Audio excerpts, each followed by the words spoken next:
Zanab Adi had been hungry for 3 days. Not the kind of hunger that whispers. The kind that screams. The kind that makes your hands tremble when you're trying to type, transforming the aroma of your coworkers' meals into a gradual torment. She sat at the marble reception desk of Nexus Technologies, Lagos' fastest-growing tech firm, wearing a borrowed blazer and a smile that cost her everything to maintain. Behind that smile lived a number: 14 million naira. That was what stood between her 17-year-old brother Chidi and a functioning heart.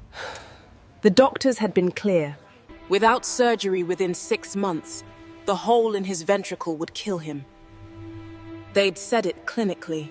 The way doctors do when they've delivered death sentences so many times, the words have lost their weight. Tell me that is not true.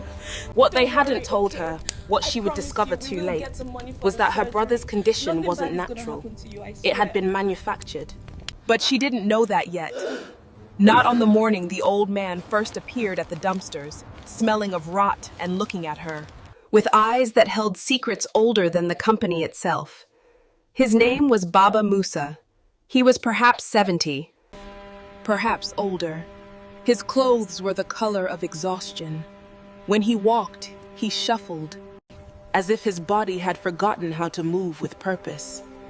Most employees ignored him. Some laughed. But Sandra Okonkwo did worse. Sandra was the office manager, beautiful in the way expensive things are beautiful. Polished, intimidating, designed to make you feel inadequate. She had climbed the corporate ladder by stepping on fingers, and everyone knew it. And no one said anything, because Sandra had the chairman's ear. Or so she claimed.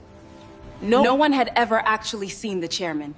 He was a ghost, a signature on documents, a name whispered in board meetings. Some said he was dying, some said he didn't exist at all. Sandra said otherwise. Sandra said many things. On that first Tuesday, Sandra walked outside with a bucket of dirty mop water and poured it directly over Baba Musa's head. We have an image to maintain. This is a technology company, not a refugee camp. Zainab watched from inside, her nails drawing blood from her palms. What she didn't see, what the security cameras captured but no one reviewed, was Baba Musa's face the moment the water hit him. For one fraction of a second, his expression shifted. Not humiliation, not anger, recognition. Like he'd been waiting for exactly this. That evening, Zainab stayed late. She wrapped her untouched lunch in a napkin and carried it outside. Baba Musa was sitting on an overturned crate, staring at nothing.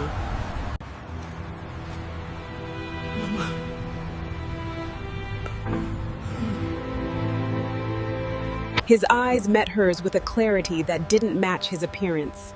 Sharp, measuring. For a split second, she saw something behind the rheumy gaze that made her stomach tighten. Then, it was gone. For me? Yes, it's all yours. God bless you, my daughter. God sees what the world ignores. She walked away before he could see her cry. She didn't notice him pull out a small notebook the moment she left. Didn't see him write her name in handwriting far too elegant for a scavenger. Didn't see the tiny camera hidden in his tattered cap, recording everything. 3 weeks later, the child appeared.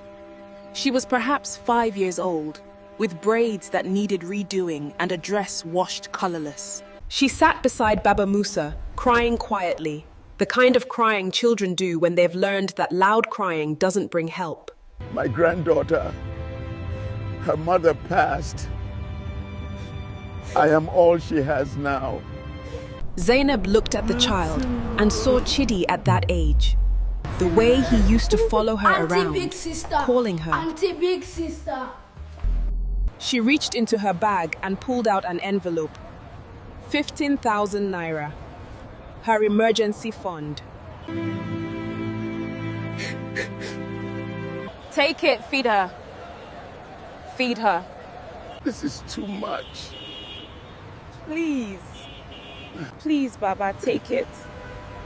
It's important to me that you have it. If She you pressed the insist, money my into child. his hands Thank and you. walked away quickly before she could change her mind. That night, she walked home for 4 hours. Her feet bled. What she didn't know, the child wasn't his granddaughter. The child was an actress.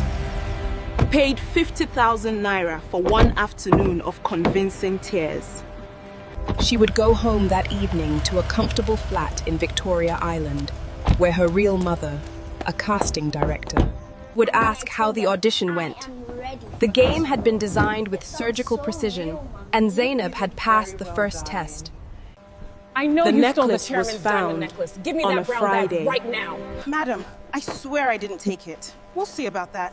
Someone call security. Sandra's voice rang I through found the the chairman's office. diamond necklace in the receptionist's bag.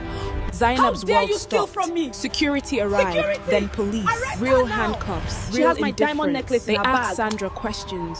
They didn't ask Zanab anything. As they led her through the lobby, Zanab saw Baba Musa standing at the security gate, watching. His eyes were not the eyes of a beggar. They looked at her like they were taking notes, like they were waiting for the next act to begin. She was released on bail 3 days later, paid anonymously. She couldn't return to work. Couldn't find other work. Sandra had made sure her name was poison. She sat in her tiny room watching her phone die, thinking about Chidi, about the surgery deadline approaching, about the mathematics of compassion that had bankrupted her soul.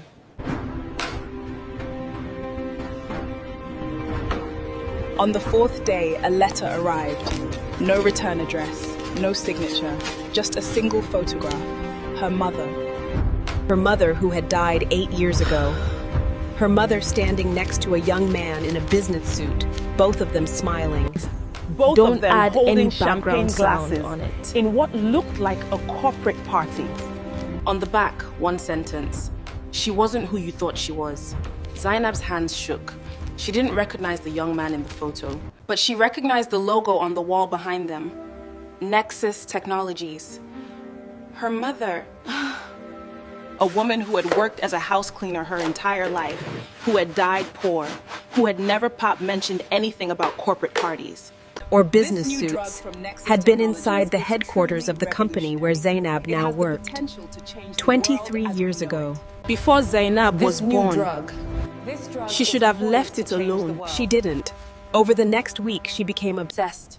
She searched old newspapers, bribed a clerk at the corporate registry, spent her remaining money on internet cafe time, digging through archives that should have been buried. What she found made her sick. a top executive at Her Nexus mother, in Adaeze 1999. Adeyemi, How is that worked at Nexus Technologies in 1999? Not as a cleaner, as a laboratory assistant. The company's original business wasn't technology. It was pharmaceuticals, experimental drugs, clinical trials. trials that had been shut down after 17 participants died of heart failure. Zainab's mother had been pregnant during those trials. She had quit 3 months before the shutdown. No reason given, no severance, just gone. and now, 17 years later, Zainab's brother had a hole in his heart. A hole that looked exactly like the damage caused by the experimental drug. A hole that shouldn't exist unless her mother had been exposed, unless the damage had been passed down, unless Chidi's condition wasn't bad luck. It was corporate negligence, hidden for 2 decades, covered up by money and power and silence. And someone at Nexus knew. Someone had watched her apply for the receptionist job and recognized the name. Someone had let her in anyway. The grand opening was scheduled for Sunday. All of Lagos knew. The new headquarters. The mysterious chairman finally appearing. Press everywhere, security lining the red carpet. Zainab received a hand-delivered invitation. Your presence is required. You are not forgotten. She almost threw it away. But something made her keep it. Something in the word required. Something that felt like a trap she needed to walk into. She wore her mother's funeral dress. Simple black cotton. In the pocket, she placed the photograph. Evidence. Ammunition. She didn't know what she would do with it yet. But she knew she would do something. The atrium blazed with light. Champagne towers, women in gowns, men in suits with names. Sandra stood in red silk, laughing with a board member. Her eyes found Zanab across the room, and fear flickered before she composed herself. The motorcade arrived at 7 p.m. Outstepped Baba Musa. No, outstepped a man Zanab almost didn't recognize.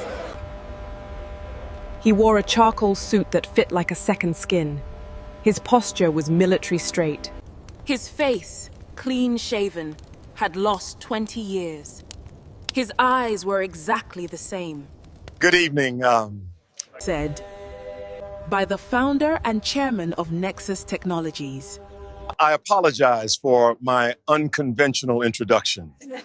He explained the annual audit, how he disguised himself to test employees' hearts, how he watched for kindness toward the invisible.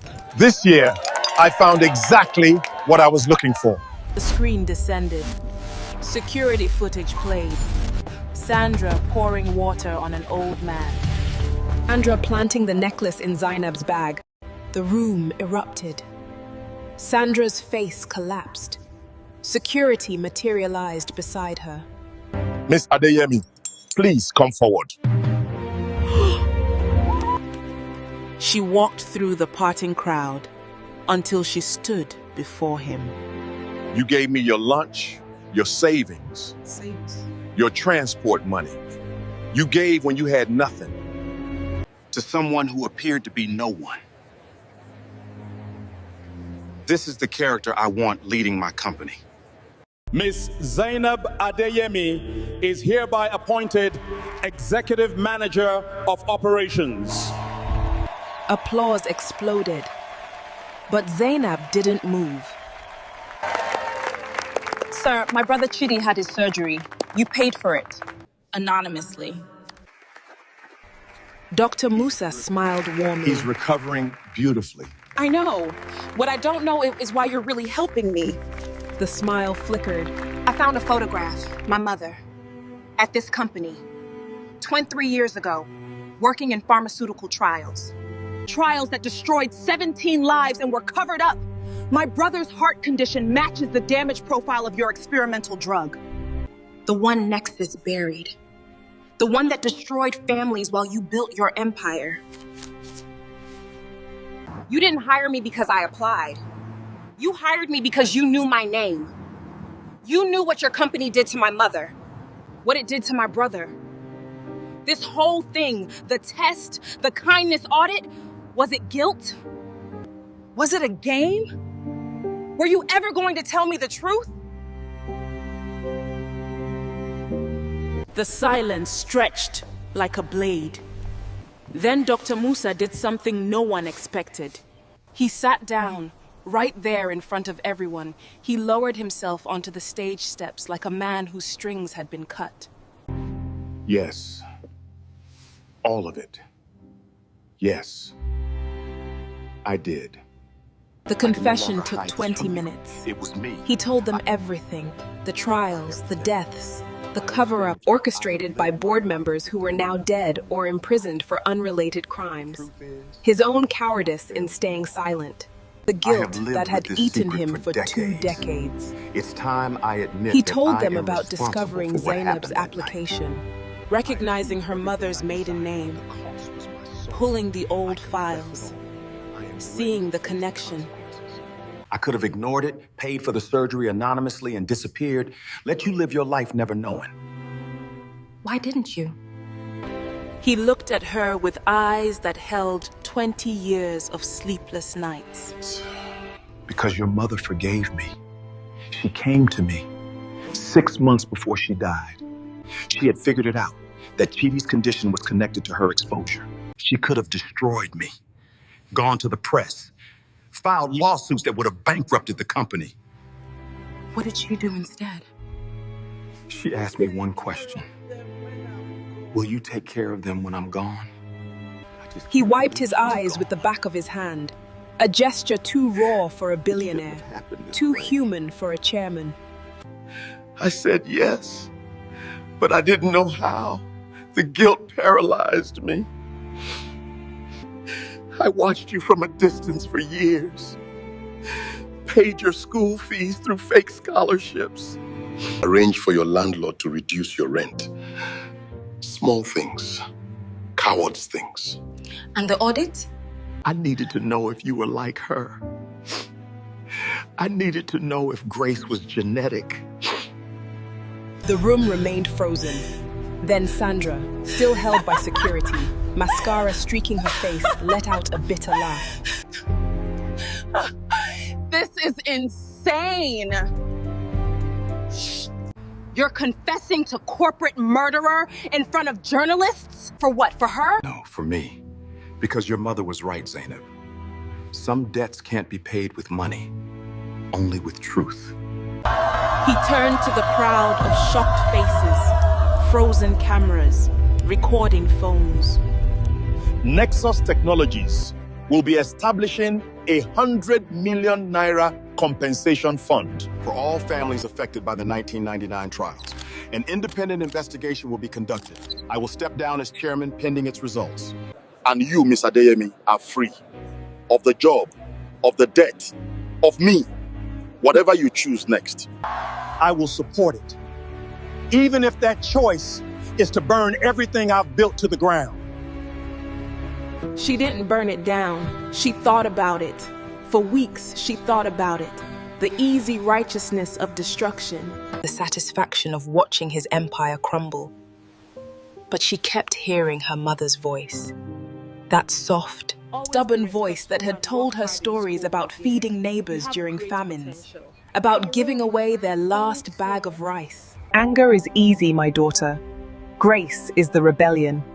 6 months later, Zanab stood in a different boardroom. She was the new CEO of Nexus Technologies, not appointed, but elected by a reformed board after Dr. Musa's resignation. The compensation fund had paid out to 43 families. The investigation had led to regulatory reforms across the industry. And Chidi was alive. He was sitting in the front row of her first press conference, his scar hidden under a collared shirt. His smile the same one he'd had when he was 5 years old, and called her Auntie Big Sister. A journalist raised her hand. Mrs. Adeyemi, some critics believe that leading a company linked to personal family challenges may not be appropriate. That your appointment is just another form of corporate guilt management. How do you respond? My mother worked here. She was poisoned here. She forgave here. And now I'm building here. You can call that whatever you want. I call it finishing what she started. Which is? Zanab smiled. Her mother's smile. The one that had fed strangers and walked home on bleeding feet. And believed that God used human hands. Proving that broken things can become stronger in the broken places. That companies can change, that people can change, that the story doesn't end with the wound, it ends with what you build from it. That night, she visited Dr. Musa. He was living in a modest flat now, Having donated most of his fortune to the compensation fund. He looked older, lighter. like a man who had finally set down a weight he'd been carrying since before she was born. I brought you something. She said. She handed him a container, jollof rice, still warm. He stared at it for a long moment. Your mother used to make this, right? She brought me some once.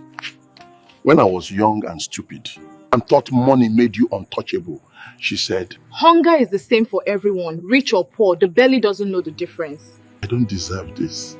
No. But that's the thing about grace, sir. It was never about deserving. My mother forgave you because she believed people could change. I'm choosing to believe the same thing. Don't make us both wrong. She walked home that night, not because she couldn't afford transport. She was a CEO now, with a car and driver waiting. But because some rituals become sacred, some suffering becomes memory, some roads you walk just to remember Who you were before you became who you are. Her phone buzzed. A message from Chidi. Auntie Big Sister, The doctors say my heart is 100% now. ST wronger than average. They can't explain it. What did you do? She typed back slowly, through tears that fell on the Lagos streets like rain on a city that had held her suffering. Said an old man, I forgave him. I think that's how broken hearts heal. Above her, the Nexus Tower glittered against the night sky, a monument to ambition, to guilt, to redemption still in progress. And somewhere in the city, 43 families were sleeping better tonight because a woman who had every right to seek destruction had chosen, instead, to build. Her mother would have been proud. Hell, her mother probably knew all along. Instead, to build. Her mother would have been proud. Hell, her mother probably knew all along. Or would you have sued him for everything he had? Tell us in the comments. The end.